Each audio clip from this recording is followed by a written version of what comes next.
Okay, in our just most recent video, we talked about the significance of optimizing blood flow, and now we're going to talk about ways that you can improve blood flow. Anything, any organ system, any wound, any injury, any disease, any infection will heal better with good blood flow. So the first thing you want to do is eat 100% whole food plant diet. What are the reasons? Potassium is high in plants, and potassium is a vasodilator. Processed foods are just the opposite. Processed foods are high in sodium. Sodium is bad. You want to avoid sodium. It's a vasoconstrictor. It'll cause hypertension. Hypertension leads to atherosclerosis. Vasoconstriction will decrease the perfusion of that tissue. Okay, so another benefit of plants, some plants in particular, the cruciferous vegetables like arugula, broccoli, and cauliflower, they will increase nitrates in such a way in your blood that it helps increase nitric oxide. So arugula salad's pretty good, pretty easy to eat. Good to eat starches to satisfy your hunger. The benefit of eating starches are you satisfy your hunger with the fewest calories. They're low caloric density, they stretch your stomach, you get early satiety. The fiber then has to be peeled off by the intestine before the glucose is absorbed from the gut to the blood. So you get this slow, steady, continuous release of blood glucose. So you optimize satisfying your hunger with the minimal amount of fat in your blood. In addition, starches are primarily made out of glucose, which is good. Glucose goes everywhere in our body. It's the favorite food by far of our brain, and it optimizes our energy for our muscles. We're very good at regulating uptake of glucose through insulin.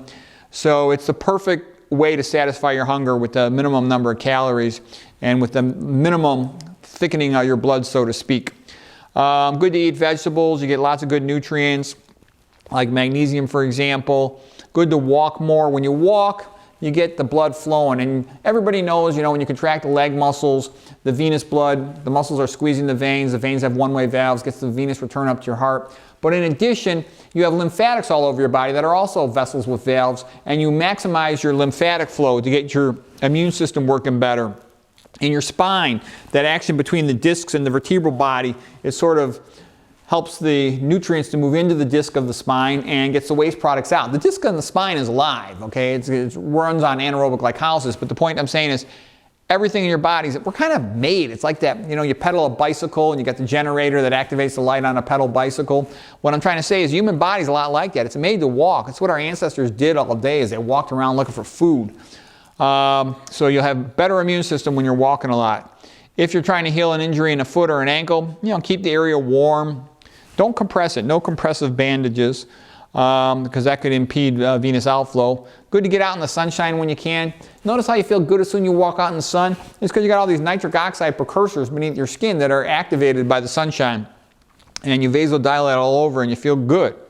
Try to get 7-8 hours a night of sleep. The secret of getting more sleep, there's a couple things. One of them is go to bed at the same time if possible every night. Like try to go to bed at 8:30, 9 o'clock. 10 o'clock at the latest, whatever. You have to work that out based on when you wake up. But the point is, everybody often has a set time they got to get up in the morning, but you have to make yourself go to bed earlier and make it a habit. Avoid bright lights at night so your melatonin's higher. My advice would be to avoid caffeine so you'll sleep deeper. You'll lower your cortisol level. Cortisol is kind of like the opposite of melatonin. Try to reduce your stress, so avoid unnecessary things that are going to stress you out. Because you'll get like a sympathetic autonomic nervous system response when you're stressed out. PANS just means parasympathetic autonomic nervous system. That's sort of like the accelerant and the brake concept. Sympathetic is fight or flight, autonomic nervous system. So there's a lot of ways to lower your stress. Avoid unnecessary things, the serenity prayer, focus on the only things you can change, attitude of gratitude.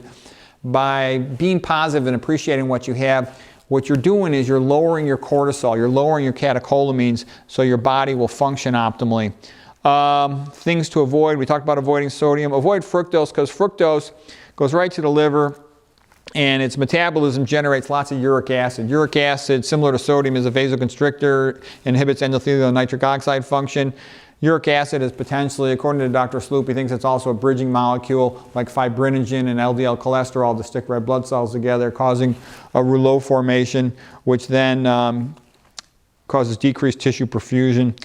Alcohol is bad. Alcohol leads to the production of saturated fat in the liver through the acetyl-CoAs. A lot of that acetyl groups get made into fat, and so you get some saturated fat, which ends up in the red blood cell plasma cell membrane, so they become more stiff, because fat, they line up real tight and stack tightly in a plasma cell membrane, so their RBCs are stiff. They don't go through the capillaries too well, because the RBC is about the same size as the capillary, about 5 to 7 microns.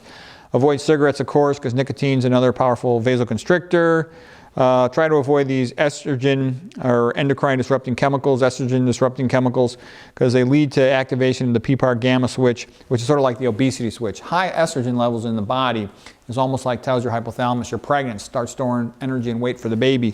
So you want to avoid those things, because when you're fat, you tend to become hypertensive, and then there's this whole cascade of negative things with regard to blood flow that happen with obesity.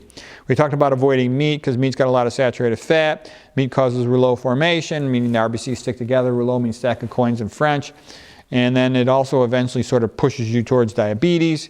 Avoid all oils. All oils are bad for blood flow. And I don't believe in this good fat stuff. I think it's just like an advertising slogan to get people to eat junk food.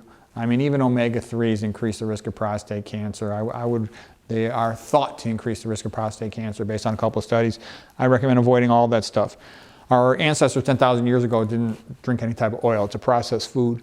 So anyways, these are ways to improve blood flow, and when you improve blood flow, you'll improve the healing of any injury and the function of any organ system, including your immune system. So